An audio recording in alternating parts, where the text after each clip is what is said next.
नमस्कार मित्रों, मैं उत्तराखंड बेरोजगार शिक्षक संघ से आशीष मिश्र आप सभी के सामने एक बार फिर से मौजूद हूँ।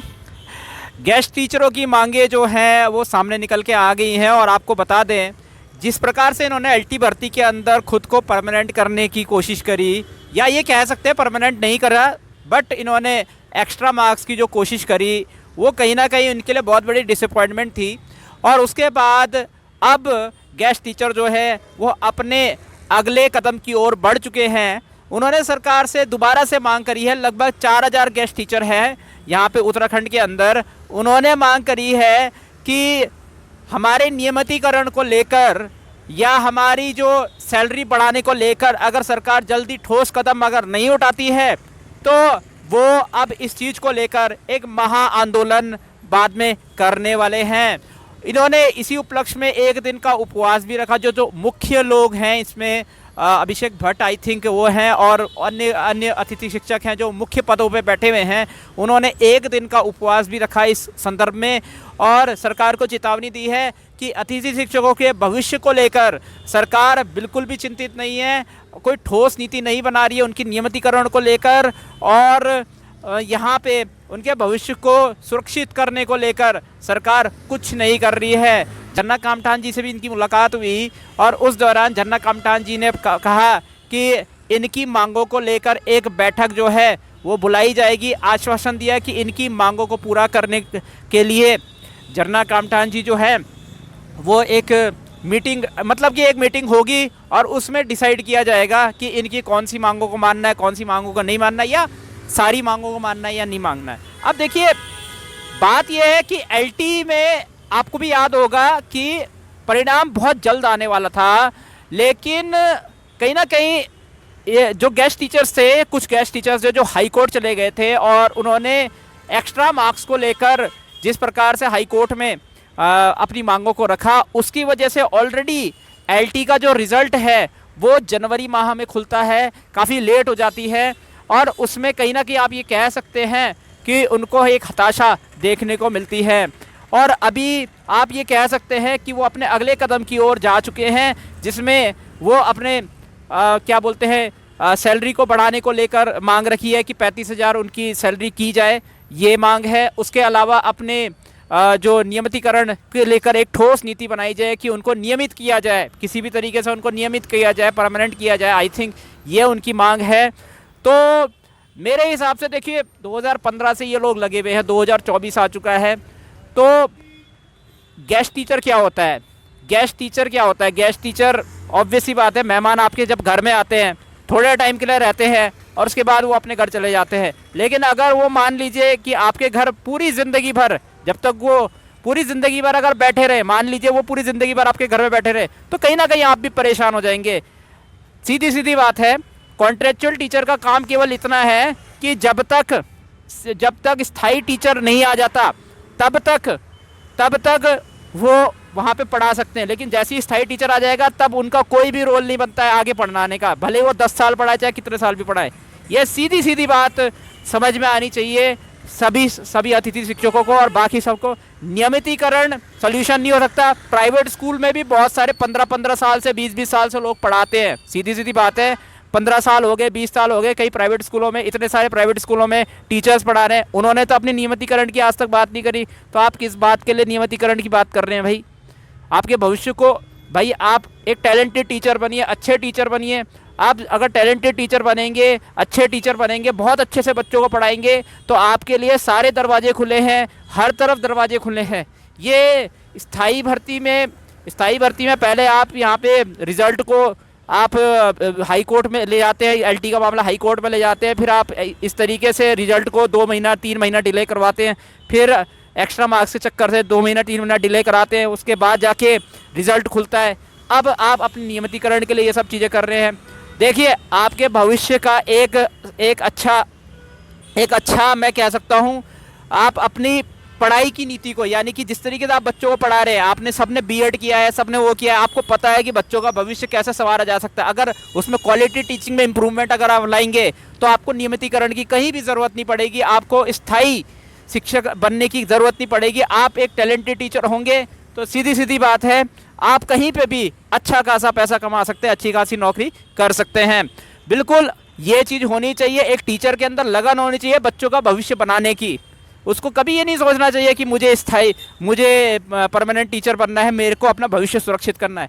अपना भविष्य सुरक्षित करने के बारे में वही टीचर सोचता है जिसको अपने आप पे पूरी तरीके से वो अच्छा पढ़ाता है नहीं पढ़ाता उस पर भरोसा नहीं होता है। तो अगर आप अच्छा पढ़ाते हैं तो ऑब्वियस ही बात है आपके लिए कहीं भी रास्ते खुले हैं पढ़ाने के, है ना। तो ये चीज़ आपको सीखनी चाहिए, अपनी क्वालिटी टीचिंग में इम्प्रूवमेंट करते रहिए, ठीक है। और जितना अच्छा आप पढ़ाएंगे आपके लिए दरवाजे हर जगह खुले हुए हैं। बच्चों का भविष्य बनाइए, बच्चों के भविष्य को अपनी ज़िंदगी बनाइए। तो आप मुझे एक बार बताइए, मैं गेस्ट टीचर्स की बात नहीं कर रहा, मैं परमानेंट टीचर्स जो तैयारी करने वाले बच्चे हैं, आप क्या चाहते हैं कि इनको ये जो सैलरीड पर्सन हैं, ये सारे सैलरीड लोग हैं जो गेस्ट टीचर पिछले 10 साल से लगे हुए हैं, 2015 से 2024 आ गया, 25 भी आने वाला है, 10 साल से ये सेवा दे रहे हैं, क्या नियमितीकरण की इनकी ठोस नीति बनानी चाहिए या नहीं बनानी चाहिए? 10 साल में तो भाई ये लगातार लगे हुए हैं, ऐसा भी नहीं है कि एक साल के बाद इनको गैप दे दिया और उसके बाद जाके इनको एक साल के बाद इनको गैप दे दिया और उसके बाद जाके अगले साल इनको दोबारा से मेरिट में आना पड़ रहा है। ऐसा भी नहीं था इनके साथ, मतलब ये लगातार 10 साल तक नियमित रहे। इसमें भी उन्होंने काफ़ी पैसा कमाया होगा, उससे अगर वो कुछ अच्छा कर सकते हैं आगे जाकर, कुछ चीज़ें अपने भविष्य मतलब बिजनेस खोल सकते हैं, और भी चीज़ें हैं, बहुत सारी चीज़ें आप जो भविष्य में आप कर सकते हैं। अगर आपका टीचिंग लाइन में इंटरेस्ट है तो आप कहीं ना कहीं कोचिंग इंडस्ट्री अभी यहाँ पे खुली है, वहाँ पे बच्चों को पढ़ा सकते हैं। जेई की तैयारी कराइए, एनडीए की तैयारी कराइए, ये सारे ऑप्शंस आपके पास खुले हुए हैं। तो सीधी सीधी बात है, टैलेंटेड जो टीचर है वो कभी भी अपने भविष्य को सुरक्षित करने को लेकर मांग नहीं करेगा। अगर वो गवर्नमेंट जॉब में निकल जाए तो ठीक है, और गवर्नमेंट जॉब के अंदर भी सेवा का भाव होना चाहिए कि उत्तराखंड में टीचिंग के अंदर हमें सेवा के भाव से बच्चों का भविष्य बनाना है, ये वाला भाव होना चाहिए सभी के अंदर। और इसमें देखिए सीधी सीधी बात है, अगर आप क्वालिटी टीचिंग करेंगे तो आपके लिए हर जगह दरवाजे खुले हुए हैं। अब जो सीधी भर्ती वाले हैं जो गेस्ट टीचरों में नहीं है, आपका ये ओपिनियन कहता है, आप ये बार बार ये बात कहते हैं कि गेस्ट टीचरों को स्थायी नहीं होने देना चाहिए, अगर स्थायी होना है तो उनको रिटर्न टेस्ट देना चाहिए। मैं इस पॉइंट से बिल्कुल एग्री करता हूँ। अगर रिटर्न टेस्ट दे के गेस्ट टीचर परमानेंट होते हैं, भर्ती की तैयारी करने वाले जो बच्चे, लेक्चरर हो गया, एलटी हो गया, उनको भी कोई आपत्ति नहीं होने वाली है ना।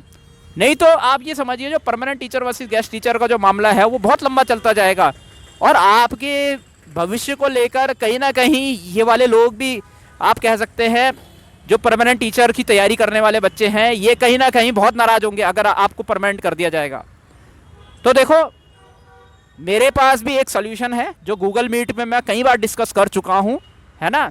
आपके भविष्य को सुरक्षित करने को लेकर एक सोल्यूशन हमारे पास है, जिसके लिए स्थायी टीचर भी एग्री कर चुके हैं कि हाँ ये सोल्यूशन अच्छा है इनको परमानेंट करने का, और इसमें हम एग्री करते हैं।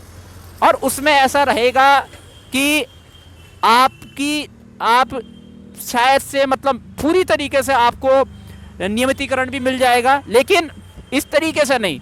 देखिए, मैं चाहता हूँ कि हर किसी की केयर हो, हर किसी का भविष्य जो है सुरक्षित हो, लेकिन इस तरीके से हो कि दूसरा उसका विरोध ना करे, या फिर हर कोई उसके लिए तैयार हो जाए। अच्छा, ये वाला एक सोल्यूशन है जिससे कि किसी को विरोध नहीं होगा इससे, ठीक है।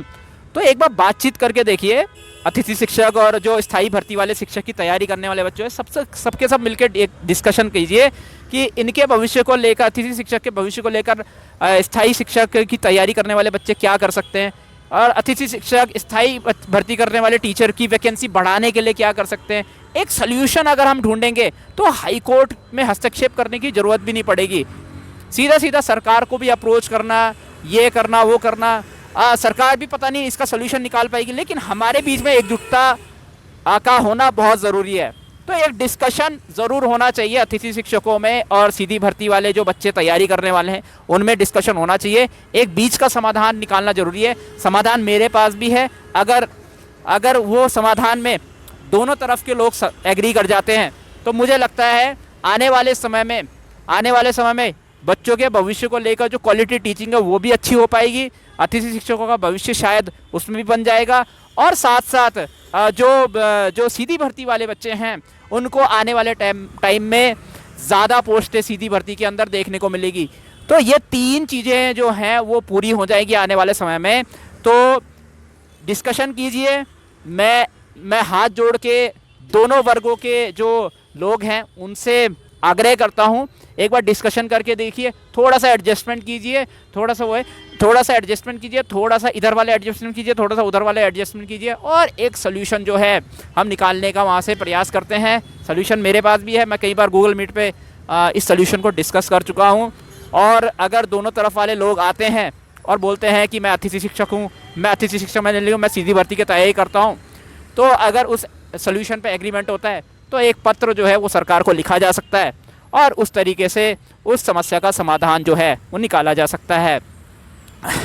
तो सीधी भर्ती वाले बच्चे कमेंट्स में जवाब दें कि ऐसा क्या हो सकता है जिससे कि उत्तराखंड की शिक्षा व्यवस्था को और ज़्यादा मजबूती प्रदान हम कर सकें, और ऐसा क्या हो सकता है जिससे कि क्वालिटी टीचिंग जो है वो और इम्प्रूव हो सके। बाकी सरकार और क्या कर सकती है, इसमें हमारे सुझाव सरकार को जाते रहेंगे। सरकार इंफ्रास्ट्रक्चर डेवलपमेंट कैसे कर सकती है, जो स्कूलों के अंदर इंफ्रास्ट्रक्चर डेवलपमेंट इंपॉर्टेंट है वो कैसे कर सकती है, वो सारी चीज़ें जो हैं वो भी इम्पॉर्टेंट है। तो नीचे कमेंट सेक्शन में बताइए, आप अतिथि शिक्षक है तो भी कमेंट सेक्शन में बताइए, आप अतिथि शिक्षक नहीं है, सीधी भर्ती की तैयारी करने वाले तो भी कमेंट सेक्शन में एक समाधान कोशिश कीजिए कि आप कमेंट सेक्शन में ज़रूर बताएं कि ये वाला समाधान अच्छा है अतिथि शिक्षकों के भविष्य को लेकर भी और सीधी भर्ती में ज़्यादा पोस्ट को लाने को लेकर भी। नीचे कमेंट सेक्शन में ज़रूर बताएं और बातचीत करें। बातचीत करके ही समाधान निकल सकता है, बातचीत करके ही सारी समस्याओं का हल निकल सकता है, तो बातचीत ज़रूर करें। मैं उत्तराखंड बेरोजगार शिक्षक संघ से आशीष बिष्ट आप सभी से अनुमति लेता हूं। जय भारत, जय उत्तराखंड।